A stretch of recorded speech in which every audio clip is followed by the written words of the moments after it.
Bien, donc, voulant laisser les mots de termes de conclusion à Pascal, je voulais quand même dire un mot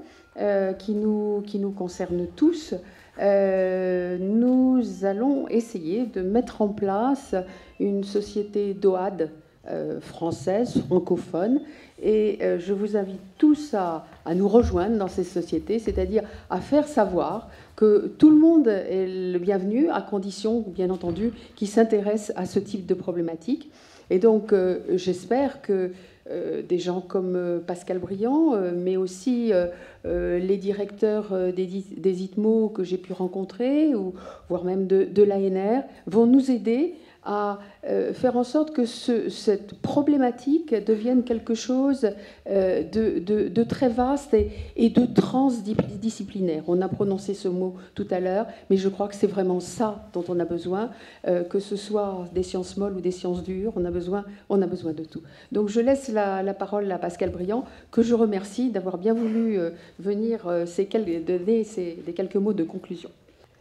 Merci beaucoup Claudine pour cette invitation. Je ne me sentais pas très légitime pour conclure un séminaire que je n'ai pas pu participer pendant toute cette journée que je sais avoir été extrêmement intéressante. J'ai lu les résumés que vous aviez constitués pour le document de presse. J'ai discuté avec Claudine Junien et j'ai pu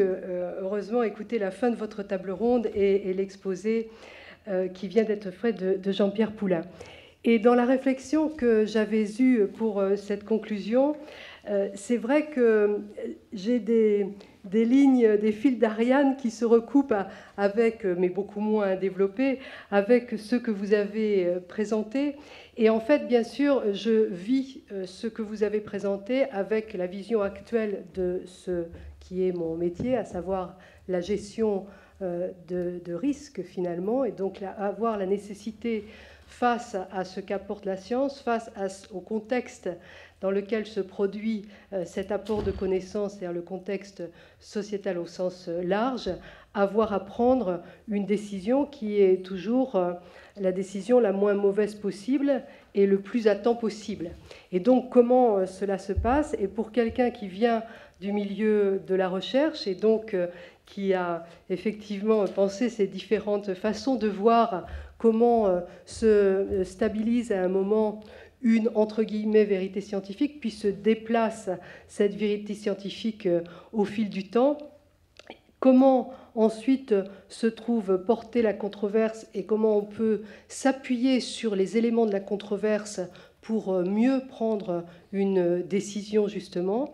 Et comment dans le monde actuel où tout va très vite et où tout est lu avec un prisme qui n'est pas celui de la controverse, et l'exemple que vous avez cité des 400 000 versus les 27 000, et donc de la reprise uniquement de l'un des aspects, évidemment, c'est un exercice ensuite extrêmement compliqué au quotidien. Alors, très brièvement, ce colloque est évidemment passionnant. On voit bien que l'épigénétique a déplacé un peu les certitudes de ceux qui considéraient que la génétique, peut-être parce que d'ailleurs elle transformait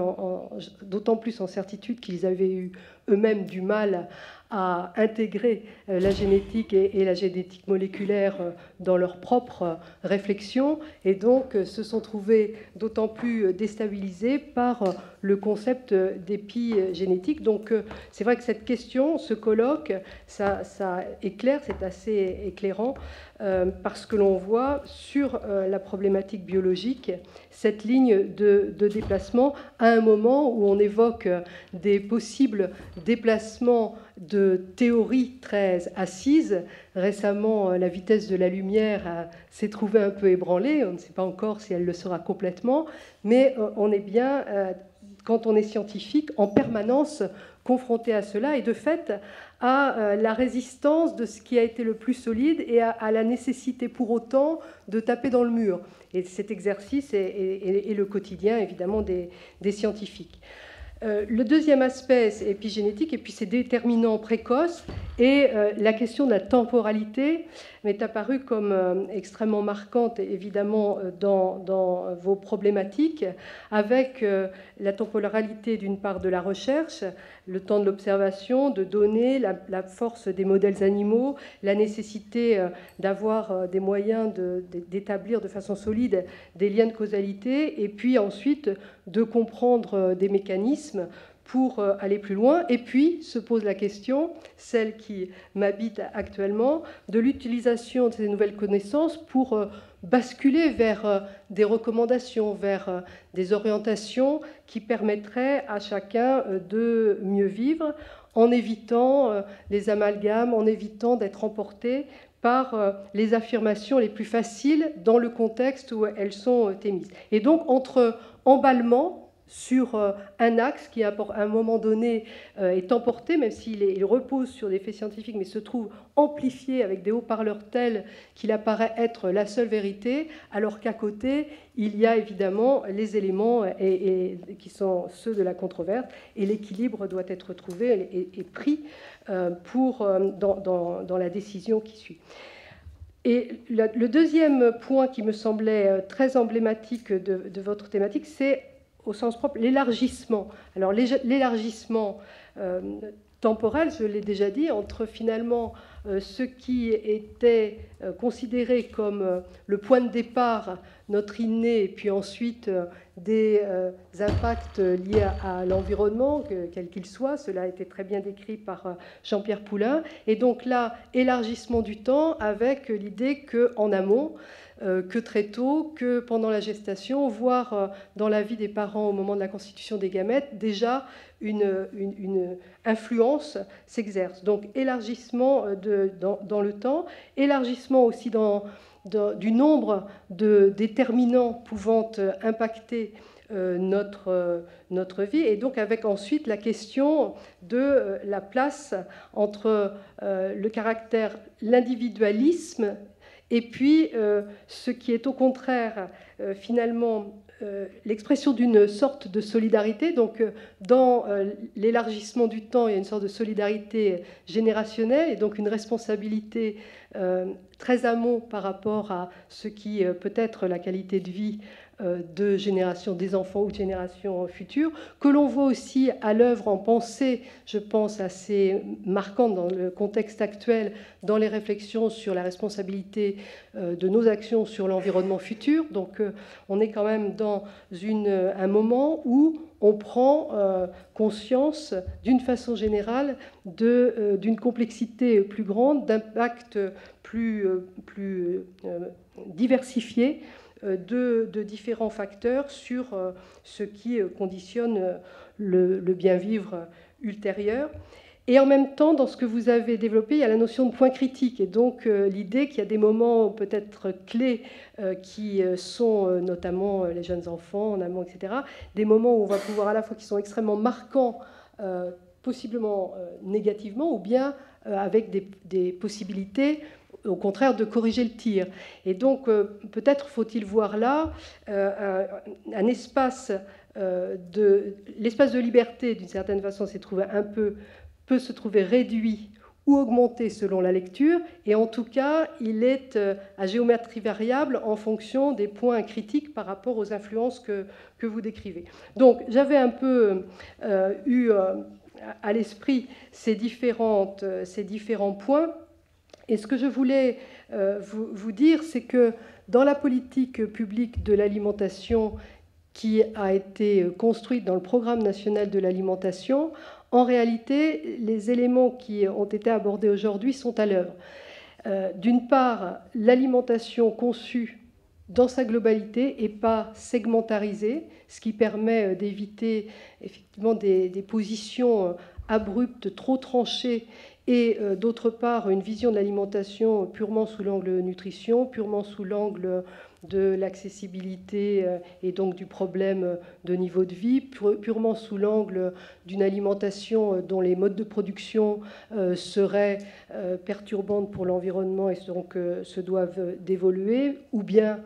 se doivent d'être suffisantes et donc avec la primauté donnée au quantitatif. En fait, toutes ces approches, dès lors qu'elles sont uniques, avec un angle de vue trop étroit, on le voit bien, ne permettent pas de résoudre les problèmes. Donc, changement d'optique, prendre la lunette à l'envers, angle de vue plus large, et concevoir un programme national de l'alimentation qui fasse finalement converger les intérêts. Et donc, ça rejoint le problème des intérêts. Mieux vaut ne pas être dogmatique ou irréaliste sur l'absence d'intérêt, mieux vaut avoir une explicitation et une clarté sur ce que sont ces intérêts variés et divers, économiques, intellectuels, de tout ordre, extrêmement variés, ensemble d'attentes, et une fois bien identifiés, voir ce qui permet de faire converger les intérêts vers finalement des options qui sont intéressantes pour le plus grand nombre. Alors évidemment, ça se résume ensuite à des messages relativement simples, et de fait, compte tenu de l'état d'avancement des connaissances actuellement, la notion d'équilibre alimentaire, de diversité alimentaire et de prise à peu près adaptée à la dépense énergétique est un socle commun. Alors après, donc ça, c'est plutôt je dirais, collectif, et ensuite se réintroduisent des notions plus individuelles. Donc on a là aussi un équilibre entre l'individuel et le collectif dans ces recommandations. Mais sur la recommandation qui est plutôt de nature normative collective, elle est extrêmement soft et pratiquement de bon sens. Et ça, je pense que c'est aussi des éléments de réflexion qui peuvent d'ailleurs toucher d'autres secteurs. Le deuxième point, c'est que évidemment, il y a dans ces politiques néanmoins des axes forts, les jeunes, et donc ajouter aux jeunes et à la phase d'éducation, éducation au goût, vous en avez parlé en remontant vers l'amont, et nous le pouvons évidemment en introduisant la période de gestation, les femmes enceintes, etc. Et donc le message d'équilibre alimentaire. Et puis d'autre part, vous l'avez évoqué aussi, l'accessibilité, donc les plus démunis, ceux qui ont le plus de difficultés justement à atteindre une alimentation, les produits qui permettent de construire une alimentation équilibrée et qui finalement ont été happés par des substituts à l'équilibre avec je dirais, un plaisir retrouvé, mais sur des déséquilibres pour différentes raisons. Donc tout cela mérite d'être analysé finement. Je voudrais aussi vous dire que dans la politique qui est menée, il y a un autre aspect qui touche la direction générale de l'alimentation, au-delà du pilotage du programme national, qui est un pilotage de 14 ministères avec de multiples partenariats publics et privés. Il y a une autre composante qui est comment s'assurer qu'il y a le moins d'impact possible négatif sur l'environnement et sur les consommateurs de produits toxiques et qui peuvent être utilisés notamment pour améliorer les rendements dans les cultures. Et donc nous sommes responsables du programme Ecophyto 2018. Et là aussi, il y a une cohérence d'ensemble dans la menée de ces politiques. Et puis pour finir, je pense que tous vos travaux sont aussi extrêmement intéressants pour améliorer peut-être la rentabilité des élevages, les capacités justement de production, d'imaginer des conditions de production de semences, par exemple. Nous sommes un pays où les évolutions en termes de génétique sont extrêmement fortes et riches, et peut-être des domaines s'ouvriront-ils en intégrant encore davantage qu'actuellement les forces de l'épigénétique sur l'aspect élevage et sur l'aspect production de végétaux. Donc je voulais vous dire que j'étais vraiment très très intéressée par ce sujet, et bien sûr il faut ensuite des moyens pour la recherche, mais je crois que là aussi c'est un secteur qui a été préservé et privilégié et considéré comme prioritaire par notre pays, et c'est important.